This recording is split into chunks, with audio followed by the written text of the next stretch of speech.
ஐய் பரட்டா பிளேட்டும் கொடுக்க மாட்டாங்க, ஃபுட்டும் கொடுக்க மாட்டாங்க. அப்போ எப்படி ஷூட் பண்ணுறது? இல்லை நீங்கள் ஜஸ்ட்டு கேமராவில் அதை காட்டி சொல்லுங்கள். லைஃப்பில் ஃபுல்லாக ஸ்ட்ரெஸ் தான் இருக்குது, அதை வேணால் ஒரு புக்கு போட்டு எழுதலாம் போல். இல்லை போய் ஸ்டக் ஆயிடுச்சு. இல்லைப்பா எல்லாம்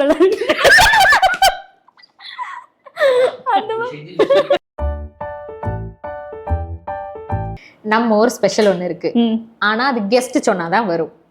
நான் சொல்லணுமா இப்போ? ஆமா, நீங்க தான் சொல்லணும். எப்படினாலும் சொல்லலாமா? உங்க ஸ்டைல்ல சொல்லலாம். ஓகே, எடுத்துட்டு வாங்கடா அந்த ஸ்பெஷலை. இதோ வருது வருது. ஐ பரட்டா. இந்தாங்க பிரீத்தி. Thank you thank you thank you. ஓஹோஹோ, நல்ல மனம் நல்ல மனம். நல்லா இருக்கு.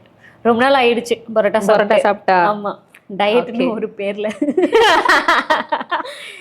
ஓகே, இப்போ சாப்பிடலாமா பேசணுமா? ரெண்டுமே பண்ண போறோம். ஓகே, டன், ரெடி, ஸ்டார்ட் பண்ணலாமா? ஓகே. பிரீத்தி வந்து நிறைய கான்டென்ட் பண்ணியிருப்பீங்கல்ல? ஆமா. ஆனா ரொம்ப ஃபன்னியா, ரொம்ப எம்பரைசிங்கா ஃபீல் ஆன ஏதாவது ஒரு மொமெண்ட் இருக்கா? கான்டென்ட் இல்லை, பட் அந்த பிளேஸ்க்கு போவோம் இல்லையா கான்டென்ட் பண்றதுக்கு. ஆமா, அங்க நடந்த விஷயங்கள் நிறைய இருக்கு. எப்படின்னா, இப்போ ஃபுட்டு வச்சு நான் சொல்கிறேன், ஓகேவா? ஃபுட்டு விலாக்னு சொல்லி கூப்பிட்டுவாங்க, நம்ம போயிடுவோம். அங்கே எல்லா ஃபுட்டையும் நம்ம கண்ணு முன்னாடி காட்டுவாங்க. காட்டி இதை தான் நீங்கள் கேப்சர் பண்ண போகிறீங்க அப்படிலாம் சொல்லுவாங்க. சொல்லிட்டு ஷூட் பண்ணிக்கோங்கன்னு சொல்லிடுவாங்க. நமக்கு பிளேட்டும் கொடுக்க மாட்டாங்க, ஃபுட்டும் கொடுக்க மாட்டாங்க. அப்போ எப்படி ஷூட் பண்ணுறது? இல்லை நீங்கள் ஜஸ்ட்டு கேமராவில் அதை காட்டி சொல்லுங்கள். ஓகேங்க, சொல்லிடலாம். பட் டேஸ்ட்டு நான் எப்படி சொல்ல முடியும்? மோந்து பார்த்தா சொல்ல முடியும் நல்லா இருக்கு. ஸோ அதை சாப்பிட்டு பார்த்தானே சொல்ல முடியும். ஸோ அந்த டைமில் வந்து அப்போ நாங்கள் சாப்பிட்டு வீடியோ எடுக்கக்கூடாதா அப்படின்ட்டு அதுக்கு அந்த இதை கொஸ்டின் பண்ணுறதே ஒரு மாதிரி எம்பாரசிங்காக இருக்கும் இல்லையா? அவங்களுக்கு அது தெரியணும் இல்லையா? ஃபுட்டுனா அதை சாப்பிட்டாதான் அவங்க ரிவ்யூ பண்ண முடியும்னு. ஸோ இந்த மாதிரி நிறைய விஷயம் நடந்திருக்கு. இது வந்து நல்லா இருக்குன்னு சொல்லி கண்ணால பார்த்தேன். இது கொஞ்சம் கஷ்டம்தான் இல்ல? ஓகே, இப்போ நீங்க அதானே பண்றீங்க, சாப்பிட்டே பேசுங்க. ஆமா, நீ வாய்க்குள்ள போனா அப்புறம் பபு பேசுவோம்ல, கொஞ்சம் கொஞ்சமா சாப்பிடணும். நல்லா இருக்கு பரோட்டா. தேங்க்யூ. சொல்லுங்க, நெக்ஸ்ட் கேள்வி கேளுங்க. பிரீத்தியோட ரீசன்ட் டைம் ஃபேவரட் சாங் என்ன? ஐயோ, எனக்கு தெரியல. ஒரு டைம் இந்த ஸ்கூல்லாம் படிக்கும்போது பாட்டை கேட்டு டைரிலாம் எழுதி எழுதி வச்ச காலம்லாம் இருக்கு. இப்போ என்ன ஒண்ணுமே அப்படிலாம் பண்றதே இல்லை, ஆக்டிவிட்டி. ஆமா, லைஃப்ல ஃபுல்லா ஸ்ட்ரெஸ் தான் இருக்கு, அதை வேணா ஒரு புக் போட்டு எழுதலாம் போல. மற்றபடி பாட்டெல்லாம் இப்போ கேட்கறது இல்லை. ரீல்ஸ்ல சும்மா அந்த ஒரு 50 செகண்ட் 30 செகண்ட் அந்த மாதிரி கேட்கறது தான். ஓகே, இப்போ இந்த அமரன் மூவி சாங்ஸ்லாம் இருக்கு இல்லையா? ஸோ அது இப்போ ரீசெண்டா கேட்ட சாங்ஸ் ரொம்ப ஃபேவரட்டா இருக்கு. ஃபேவரட் இல்லை, கேட்குறேன் அவ்வளோதான். ஓகே, பிரீத்திக்கு வந்து பிட்ரையல்ஸ் எல்லாம் நடந்திருக்கா? அப்படின்னா இந்த கேள்வி யார்கிட்ட கேட்குறது? என்னது அப்படின்னா புரியல. துரோகம் அந்த மாதிரி நடந்து இருக்காவா?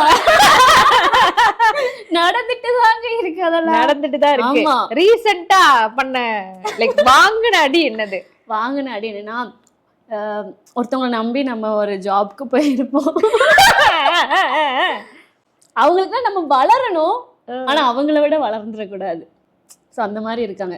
நம்ம வந்து டேலண்டால தான் அந்த இடத்துல போய் ப்ரெசென்ட் ஆகிருக்கோம், டேலண்டால தான் அந்த ஆஃபரும் நம்மளுக்கு வந்திருக்கும். ஆனால் நம்மளை வேலையை அங்கே பண்ண விடாமல் ஆக்குவாங்க இல்லையா? ஸோ அதை நான் ரியலைஸ் பண்ணியிருக்கேன். ஆனால் அதில் நான் ஒரு என்ன சொல்ல, அதில் ஒரு பாசிட்டிவ் திங்கும் நான் எடுத்திருக்கேன். என்னென்னா, இப்போ நம்ம ஒரு விஷயம் பண்ணி தோத்துட்டோம்னா அதுக்காக நெக்ஸ்ட்டு ஹார்ட் ஒர்க் பண்ணி அதை வின் பண்ணணும். ஆனால் நம்மளை அந்த விஷயமே பண்ண விடாமல் தோக்கடிச்சிட்டாங்கன்னா அங்கே நம்ம எதுவுமே பண்ண வேண்டாம், ஆல்ரெடி நம்ம அங்கே வின்னர் தான் இல்லையா? ஸோ அது நாங்கள் கற்றுக்கிட்டேன். சரி, நம்மளை பார்த்து பயப்படுறாங்க அப்படின்ட்டு, நம்மளோட டேலண்ட்டை பார்த்து பயப்படுறாங்க, அதனால தான் நம்மளை பண்ண விட மாட்டேங்காங்கன்னு. டேலண்ட் இருக்கவங்களுக்கு எந்த ஸ்டேஜ்னாலும் யூஸ் பண்ணிக்கலாம், ஒரு ஸ்டேஜ் மட்டும் இல்லை இல்லையா? கண்டிப்பாக. ஸோ அதனால துரோகம்லாம் அடிக்கடி வந்து கொரியராக வீட்டு வாசலில் வர்ற மாதிரி அடியே இல்லை. அடியே இல்லை. ஓகே, கான்டென்ட் கிரியேஷன் பண்ணுறீங்க, ஃபேமிலி அண்ட் ரிலேட்டிவ்ஸ் இதை எப்படி பார்க்குறாங்க? ஏன்னா நம்ம ஒரு பொண்ணாக இதை பண்ணும்போது வந்து இதுக்கு வந்து நோ தான் அதிகமாக இருக்கும். அதை நீங்கள் எப்படி லைக் ஹேண்டில் பண்ணுவீங்க? ஃபேமிலி வைஸாக இருக்கட்டும், ரிலேட்டிவ்ஸ் எல்லாம் நம்ம பின்னாடி கண்டிப்பாக அந்த பேக் டாக்ஸ்லாம் நிறையவே இருக்கும். நீங்கள் அதை எப்படி ஹேண்டில் பண்ணுறீங்க? ஒரு சின்ன விஷயம் என்னென்னா, எங்கள் வீட்டில் ஃபர்ஸ்ட்டு த்ரெட்டிங் பண்ணதே நான் தான். ஸோ அதுக்கு கூட எங்கள் ஃபேமிலியில் அலோவ் கிடையாது. அப்போ பார்த்துக்கோங்க. அப்போ நான் வந்து ஒரு சோஷியல் மீடியாவுக்குள்ளே வரேன்னா அந்த விஷயம் எப்படி ஸ்ப்ரெட் ஆகிருக்கும், இன்னும் இப்படி பண்ணுறா அப்படி பண்ணுறா. ஆனால் அவங்க யாருமே வந்து நம்ம ஃபினான்ஷியலாக டவுனாக இருக்கும்போது இந்தா ஒரு 10,000 ரூபா வச்சுக்கோ அப்படின்னு தரல. ஸோ அதையும் நம்ம தான் ஃபேஸ் பண்ணோம். ஸோ அப்படிங்கிறப்ப அவங்களுக்கு வந்து நம்மளை பேசுறதுக்கு தகுதியே கிடையாது. நம்மளுடைய பேட் டைம்ஸ்ல நம்ம கூட இல்லாதவங்க நம்ம குட் டைம்ஸ்ல இருக்கணும் இருக்கணும் தேவையில்லை இல்லையா? ஸோ அதனால் பேசுகிறவங்க குடும்பமாக இருக்கட்டும், தெருவாக இருக்கட்டும், யாரா வேணா இருக்கட்டும், அதெல்லாம் இப்போ கண்டுக்கிறதே கிடையாது. பேசுறியா பேசிக்கோ, நான் பாட்டுக்கு முன்னேறி போய்கிட்டே இருப்பேன். எண்ட் ஆஃப் த டே என்னோட பில்ஸை நான் தான் பே பண்ண போறேன், நீங்க இல்ல. நீங்க இல்ல. பிரீத்தி வந்து ஜென்சி கிட் இல்ல? ஆமாங்க, ஜென்சி தானே. ஸோ சில ஜென்சி டேர்ம்ஸ்லாம் நான் சொல்றேன். நீங்க வந்துட்டு அதுக்கு மீனிங் என்னவா இருக்கும்னு எனக்கு சொல்லுங்க. ஃபர்ஸ்ட் ஆஃப் ஆல் எனக்கு அந்த மாதிரி டேர்ம் எதுவுமே தெரியாது. இப்போ ரீசெண்டா இந்த இன்ஸ்டா ரீல்ஸ்ல தான் பாக்குறேன். இந்த ஜென்சிங்கிற வேர்டே இப்போதான் எனக்கே தெரியும். அதனால வேர்ட்ஸ் தெரியல, நீங்க கேளுங்க, ட்ரை பண்றேன் வேணா. ஓகே, லவ் பாம்பிங்னா என்னன்னு தெரியுமா? லவ் பாம்பிங், லவ் மட்டும் தான் தெரியும், அதுக்கப்புறம் உள்ள வேர்டு தெரியலையே. ஓகே, இப்போ ஒரு பர்சன் வந்து ரொம்ப டூ மச்சா லவ் கொடுத்துட்டே இருக்காங்க, ரொம்ப அஃபெக்ஷனேட்டா இருக்காங்கன்னா they called as love bombing. Oh, அவங்க ரொம்ப லவ் பாம்ப் பண்றாங்க அந்த மாதிரி. அப்படி யாரும் இல்ல, நடந்தது சேகர் அப்படி இல்ல. அவன் அப்ப டார்ச்சர் லவ்லாம் கிடையாது, இல்ல டீசன்ட் லவ் நாங்களா. ஓகே, கோஸ்டிங்னா என்னன்னு தெரியுமா பிரீத்தி? இது தெரியும். நம்ம லைஃப்ல இருப்பாங்க, திடீர்னு திரும்பி பார்த்தா காணும், எங்கடா எங்க இருந்து ஆளை காணும் அப்படின்னு பார்த்தா திடீர்னு இன்னொரு நாள் நம்ம லைஃப்ல வருவாங்க. அப்பப்போ வந்துட்டு போற ஒரு ஆள். கரெக்டா? கரெக்ட். நெக்ஸ்ட் பெஞ்சிங்னா என்னன்னு தெரியுமா? பெஞ்சிங்கா? பெஞ்ச் தான் தெரியும், பெஞ்சிங் தெரியும். ஓகே, இது 90s கிட்க்குலாம் ரிலேட் ஆகும். 90s கிட்ல அந்த லைக் ஓல்டு விஜய் மூவி மாதிரி ஒரு தடவை தான் பூ பூக்கும், ஒரு செடி ஒரு ஃப்ளவர், ஒரு அந்த மாதிரி. ஆனா பெஞ்சிங்னா என்னன்னா ஆல்ரெடி ஒரு பொண்ணை டேட் பண்ணிட்டு இருப்பாங்க. ஆனா லைக் இந்த டேட் பண்ற பொண்ணுக்கும் ஹோப் கொடுக்காம இன்னொரு ஒரு லைக் பொண்ணுகிட்டயும் பேசிட்டு இருப்பாங்க. சோ இது வந்து that is called as like benching. ஹோமோனா என்ன தெரியுமா பிரீத்தி? சத்தியமா தெரியலங்க. தெரியல. Fear of missing out something தான், மிஸ்ஸிங் அவுட்டை தான் ஃபோமோன்னு சொல்றாங்க. அந்த பயம், ஐயோ விட்டுட்டு போயிருமோ இல்லை இருக்காம போயிருமோ, அதுதான். அப்போ வந்து பிரீத்தி வந்து ஜென்சி டேர்ம்ஸ்ல கொஞ்சம் வீக் தான். சத்தியமா எனக்கு தெரியாது. இப்போ இந்த சோஷியல் மீடியால தான் இந்த வேர்ட்ஸ்லாம் கேள்வியே படுறேன் நான், அது இல்லாட்டி தெரியாது எனக்கு. இப்படி நெகட்டிவ் காமெண்ட்ஸ்லாம் லைக் டேக்கிள் பண்றீங்க. பாசிட்டிவிட்டி எந்த அளவுக்கு இருக்கோ அதே மாதிரி ஒரு ஆப்போசிட்டா ஒரு நெகட்டிவ் திங்கும் இருக்கும். ஸோ நெகட்டிவா வர கமெண்ட்டுக்கெலாம் உங்க ரெஸ்பான்ஸ் என்னவா இருக்கும்? நெகட்டிவ் யாராவது கமெண்ட் பண்றாங்கன்னா ஜஸ்ட் அவன் ப்ரொஃபைலில் போய் அவனை பிளாக் பண்ணி விட்டுருவேன். அவனுக்கு என்ன பிடிக்கல இல்லையா? கரெக்ட். அப்போ நீ என்னை வந்து பார்க்கவே வேண்டாம், நானே உனக்கு அந்த ஆப்ஷன் தந்துடுறேன். ஏன் கஷ்டப்பட்டு போய் ஒரு கமெண்ட்டை யோசிச்சு அதை டைப் பண்ணி எனக்கு சென்ட் பண்ணணும்? பிளாக் பண்ணுறேன்னா அவ்வளோதான், அவன் கதை முடிஞ்சிட்டு. அடுத்து அவனா ஒரு ஐடி கிரியேட் பண்ணி என் ப்ரொஃபைலை வந்து பார்த்தா உண்டு. ஸோ நான் வந்து யாரெல்லாம் எனக்கு பேடாக கமெண்ட் பண்ணுறாங்களோ பிளாக் பண்ணிடுவேன். ஸோ அதனால் இப்போ என் ப்ரொஃபைலில் பேட் கமெண்ட்ஸே இல்லை, எனக்கு அந்த வைப் தேவை இல்லை. ட்ரூ, நான் இது என்னோட ப்ரொஃபைல், நான் யாரையும் அலோவ் பண்ண விடலை. ஸோ அதனால் எனக்கு பிளாக் பண்ணுற ஆப்ஷன் இருக்குது. ஸோ நான் போய் டக்குன்னு பிளாக் பண்ணிட்டேன், அவ்வளோதான். Okay, nice. பிரீத்தி எவ்வளோ ஏர்ன் பண்றீங்க? லட்சத்துல வாங்குறீங்களா கோடியில வாங்குறீங்களா? என்னது திட்டா? காசு ஏன்னா தூத்துக்குடியில எங்க பார்த்தாலும் நிறைய ப்ரொமோஷன்ஸ் வந்துட்டு உங்களை வச்சுதான் பார்க்க முடியுது. அதுல முக்காவாசி ஃப்ரீ ப்ரொமோஷன்ஸ். இப்போ யாராவது வந்து இல்லை என்னால முடியல கொஞ்சம் பண்ணி கொடுங்க, நான் பண்ணி கொடுப்பேன். ஏன்னா நம்மளும் அந்த ஸ்க்ராட்ச்ல இருந்து தான் வந்திருக்கோம் இல்லையா? ஸோ நமக்கு ஃபர்ஸ்ட் ஆப்பர்ச்சுனிட்டி கொடுத்த மாதிரி நம்மளுமே நம்மளால ஒருத்தவங்களுக்கு ஒரு விஷயம் பண்ணா பெனிஃபிட்டா இருக்குன்னா நம்ம அதை ஃப்ரீயாக பண்றோம். கோடிலாம் நான் புரளவில்லை, அந்த அளவுக்குலாம் நான் இன்னும் வளரவில்லை. ஏன்னா வெளியே வந்து நம்ம யூடியூப் சேனல் ஆரம்பிச்சிட்டாலே நல்லா ஏர்ன் பண்ணிடுவோம் அப்படிங்கிற ஒரு அப்படி மென்டாலிட்டி இருக்குல்ல? ஆமா, அது அப்படி கிடையாது. யூடியூப் சேனல் ஆரம்பிச்சு அது வந்து சப்ஸ்கிரைபர்ஸ் ரீச் பண்ணி அந்த ரூல்ஸ்லாம் ஃபாலோ பண்ணாதான் காசு வரும். அது நிறைய விஷயம் இருக்கு. பட் நான் வந்து டீசெண்டான வேல்யூ தான் வாங்குறேன். இப்போ எல்லாரும் சொல்றாங்க இல்லையா நான் அதிகமாக கான்டென்ட் போடுறேன்னு. ஆனால் மற்ற இன்ஃப்ளூயன்சர் இருக்காங்களா, அவங்கள கம்பேர் பண்ணும்போது நான் கம்மியாக வாங்குறதா மற்றவங்க சொல்லி கேள்விப்பட்டேன். ஸோ அதனால் என் ஒர்க்குக்கு எவ்வளோ நான் ஒர்த்தோ அந்த பேமெண்ட் வாங்கிட்டு இருக்கேன். Okay okay. உங்க இப்போ இந்த பாட்காஸ்ட் பார்த்துட்டு someone is like going to start a page, அவங்களே ஒரு இன்ஃப்ளூயன்சர் ஆகணும்னு வந்து ட்ரை பண்றாங்கன்னு வச்சுக்கலாம் ஒரு பொண்ணு, அவங்களுக்கு என்ன லைக் என்ன சொல்லுவீங்க அட்வைஸா? அட்வைஸ்னா என்ன, அதான் ஃபர்ஸ்ட் சொன்ன மாதிரி எஜுகேஷன் ரொம்ப இம்பார்ட்டன்ட். என்ன ஏதாவது டிகிரி படிக்கிறாங்கன்னா அதுக்கு ஏதாவது ஒர்க் பண்ணிட்டு இது ஒரு பேஷனாக ஸ்டார்ட் பண்ணலாம். எடுத்தோடனே இதுதான் ஃபுல் டைமாக பார்க்கணும்னு இறங்கக்கூடாது. இது வந்து அவ்வளோ பெரிய கிணறு, இந்த கிணத்துக்குள்ளே வந்து நிறைய தவளைகள் எக்கச்சக்கமாக உள்ளே இருக்குது. ஸோ அதெல்லாம் போட்டு மேலே வர்றதுக்கு ரொம்ப கஷ்டம். ஸோ அதனால் சைடில் நமக்குன்னு ஒரு set of income monthly generate ஆகிற மாதிரி இருக்கணும். அது போக இதை பேஷனாக ஸ்டார்ட் பண்ணணும். எடுத்தோடனே யாருமே ஆஃபர் கொடுத்துட மாட்டாங்க. ஏன்னா நம்ம பழக தான் நம்மளுக்கு எல்லாமே தெரிய வரும். நம்ம நிறைய மிஸ்டேக்ஸ் லேர்ன் பண்ணி தான் வருவோம் இல்லையா? ஸோ ஸ்டார்ட் பண்ணி அதுக்கப்புறம் எனக்கெல்லாம் பிக்கப் ஆகிறதுக்கு 2 வருஷம் ஆச்சு. சரிங்களா? ஸோ இப்போ யாராவது வந்து காலேஜ் முடிச்சுட்டு இந்த 2 வருஷம் இந்த பிக்கப்க்கே நீங்கள் வேஸ்ட் பண்ணணும் கேட்டால் அது பிக் கொஸ்டின். ஏன்னா யூடியூப்ல எப்படி இன்கம் நம்ம இப்போ ஜென்ரேட் பண்ணுறோமோ இல்லை இன்ஸ்டாகிராமில் எப்படி இப்போ இன்கம் ஜென்ரேட் பண்ணுறோமோ, நம்ம வந்து பிகினிங்கில் நம்ம இன்கம் அதில் இன்வெஸ்ட் பண்ணுற மாதிரி இருக்கும். ஆமாம். ஸோ அதுக்கு நம்மளுக்கு வந்து ஏர்னிங்ஸ் ரொம்பவே இம்பார்ட்டன்ட். ஸோ அதுக்கு ஏதாவது ஒரு சோர்ஸ் வச்சுக்கிட்டு இதை ஸ்டார்ட் பண்ணி அப்படியே ஃப்ளோவில் போனால் ஆனால் கன்சிஸ்டண்ட்டாக இருக்கணும், நிறுத்தக்கூடாது. இப்போ ஏதாவது ஒரு இன்னைக்கு வியூஸ் நல்லா போகலாம், நாளைக்கு டவுன் ஆகலாம், வியூஸ் வரல நம்மளால முடியலை அப்படின்னு சொல்லிட்டு டவுன் ஆகிடக்கூடாது. அண்ட் சுற்றி இருக்கிறவங்களும் டவுன் பண்ண நினைப்பாங்க.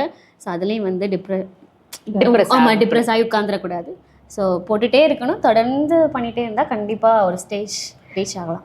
பப்ளிக்கில் ப்ரீத்தியோட ஃபேஸ் வேல்யூ எப்படி இருக்குது? ஃபேன்ஸ் இல்லை ஒரு காமன் பீப்புள் உங்களை பார்த்து ரெகக்னைஸ் பண்ணி கேட்கும்போது அந்த ஃபீல் எப்படி இருக்குது? ஃபேன்ஸ் அந்த அளவுக்கு நம்ம வளரல. தூத்துக்குடியில் அந்த ஒரு 10 தெருவை தாண்டினா என்ன யாருக்கும் தெரியாது. அந்த 10 தெருவிலே 10 பேருக்கு தெரியாதே அதிசயம் தான் சொல்லுவோம் நான். ஸோ அதனால் ஃபேன்ஸ் அப்படி கிடையாது. நம்மளை பார்த்தோன்னே நீங்கள் தானே அந்த வீடியோஸ் போடுறீங்க, உங்கள் வீடியோஸ் வந்து எங்களுக்கு யூஸ்ஃபுல்லாக இருக்குது. ஸோ அந்த வேர்டு இருக்கு இல்லையா, நம்ம பண்ணுற ஒரு விஷயம் அதை பார்க்குற ஆடியன்ஸ்க்கு யூஸ்ஃபுல்லாக இருக்குது. ஸோ அந்த வேர்ட்ஸ் நான் ஏர்ன் பண்ணியிருக்கேன்னு தான் நினைப்பேன். ஸோ அதுக்கு நான் ஹார்ட் ஒர்க் பண்ணியிருக்கேன், அதோட ஏர்னிங்ஸ் எனக்கு இப்போ வந்துட்டுருக்கு. ஏன்னா ட்ரூ ப்ரீத்தியோட வீடியோஸ் பார்க்கும்போது இப்போ ஒரு சாரீ பிஸ்னஸ் வீட்டிலே வச்சு பண்ணுறாங்கன்னா அப்போ அங்கே லோ காஸ்ட்ல அந்த சாரீ கிடைக்கும், இல்லைன்னா ஒரு கேக்காக இருக்கட்டும், அந்த மாதிரி டிஃப்ரெண்ட் திங்ஸ் வந்துட்டு ஃபர்ஸ்ட்டாக அவங்க வந்து அவங்க வீடியோவில் நம்மளால ரெகக்னைஸ் பண்ண முடியுது. இட்ஸ் லைக் இன்ஃபர்மேட்டிவாகவும் சில விஷயங்கள் இருக்குது. That's good. இந்த கோடி ரூபாய் கொடுத்தாலும் இல்ல போய் ஸ்டக் ஆயிடுச்சு. இல்லப்பா எல்லாம்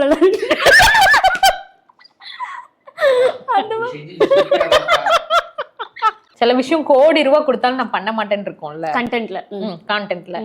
அப்படி உங்ககிட்ட அந்த மாதிரி என்ன நீங்க பண்ண மாட்டீங்க? 2 விஷயம் பண்ண மாட்டேன். ஒன்று வந்து இந்த ஒர்க் ஃப்ரம் ஹோம் சொல்லிட்டு ஏதாவது இன்வெஸ்ட் பண்ணி ஒரு பிஸ்னஸ் மாதிரி சொல்கிறாங்களே, அதை நான் வந்து என்கரேஜ் பண்ண மாட்டேன். ஏன்னா எந்த ஒரு வேலையாக இருந்தாலும் அந்த ஃபீல்டில் போய் ஒர்க் பண்ணாதான் அந்த நாலேஜ் கேதர் பண்ண முடியும். ஐடி ப்ரொஃபஷன் வேறு, மற்றபடி இன்வெஸ்ட் பண்ணி ஒரு ஒர்க் ஃப்ரம் ஹோம்ங்கிறது நான் என்கரேஜ் பண்ண மாட்டேன். அது நிறைய ப்ரொமோஷன்ஸ் வந்திருக்கு, பேமெண்ட்டும் அவங்களே கொடுக்குன்னு சொல்லியிருக்காங்க, பட் நான் அது பண்ண மாட்டேன். அது ஒன்று. 2வது பார்த்தீங்கன்னா பர்சனல் லைஃப்பை ரொம்ப சோஷியல் மீடியாவில் காட்டுறது. இப்போ நம்ம வந்து சோஷியல் மீடியா ஒரு நல்ல பிளாட்ஃபார்ம், அது வந்து நிறைய பேர் பார்க்குறாங்க, அப்போ அவங்க மக்களுக்கு வந்து யூஸ்ஃபுல்லாக தானே இருக்கணும். ஸோ அவங்களுக்கு யூஸ்ஃபுல்லான ஒரு கண்டென்ட் கொடுத்தா ஓகே. இல்லை உங்கள் லைஃப் ஸ்டைலில் நீங்கள் ஏதாவது சக்ஸஸ் பண்ணுறீங்கன்னா அதை காட்டுங்க, ஓகே. ஃபேமிலி சண்டை போடுறது, அப்புறம் சிலர் எல்லாரும் பார்த்தீங்கன்னா அந்த கன்சீவ் ஆகுறதுலேருந்து 1 நாளா 2 மாதம் 3 மாதம் அப்படின்னு அந்த குழந்தை பிறந்து அப்புறம் அந்த குழந்தைய வச்சே ஒரு கண்டென்ட். ஸோ இந்த மாதிரி ஒரு இது இருக்குது தெரியுமா, அந்த கண்டென்ட் இதுவும் நான் பண்ண மாட்டேன். ஓகே. இந்த மாதிரி லைக் என்னோட ப்ரைவசி வந்து ஓப்பன் பண்ண மாட்டேன். இல்லை இது வந்து எல்லாருக்கும் தெரியும், ப்ரெக்னென்ட்டான என்ன நடக்குங்கிறது எல்லாருக்குமே தெரியும் இல்லையா.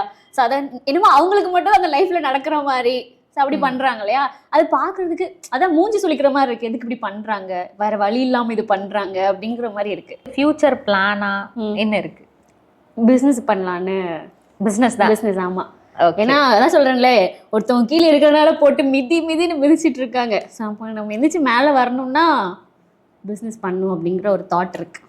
சூப்பர் ப்ரீத்தி. ஸோ இன்னும் நிறைய ஹைட்ஸ் நீங்கள் ரீச் பண்ணணும்னு நான் ஆசைப்படுறேன். கண்டிப்பாக. And thank you for like coming for the show. Thank you. ரொம்ப நாள் கழிச்சு வந்து கொஸ்டின் கேட்டு நான் பேசுகிற இடத்துல இருக்கிறதே நல்லா ஜாலியாக இருக்குது நம்மளை பற்றி. ஏன்னா இதுக்கு முன்னாடி நானும் ப்ரொஃபஷனலாக பார்த்தீங்கன்னா இன்னொருத்தவங்கிட்ட தானே கொஸ்டின் கேட்பேன். ஸோ அவங்கள பற்றி தான் நிறைய நம்ம தெரிஞ்சுப்போம். ஸோ இப்போ என்னை பற்றி நான் தெரிஞ்சுக்கிறதுக்கு இந்த செஷன் எனக்கு ரொம்ப பெனிஃபிட்டாக இருந்தது. Thank you for sure and everything. Hope this video is like fun filled and enjoy பண்ணியிருப்பீங்கன்னு நினைக்கிறேன். இது மாதிரி இன்னொரு எபிசோட்ல வில் மீட். அண்ட் நம்ம தூத்துக்குடியில் உங்களுக்கு எந்த பர்சன் லைக் நல்லா ஏதாவது ஒரு ஃபீல்டில் ஷைன் ஆகிற பர்சனை பற்றி தெரிஞ்சுக்கணுமோ இந்த வீடியோ கீழே கமெண்ட் பண்ணுங்க. அண்ட் இது மாதிரி நிறைய வீடியோஸ்க்கு மறக்காம சேனலை சப்ஸ்கிரைப் பண்ணுங்க. தேங்க்யூ. பாய்.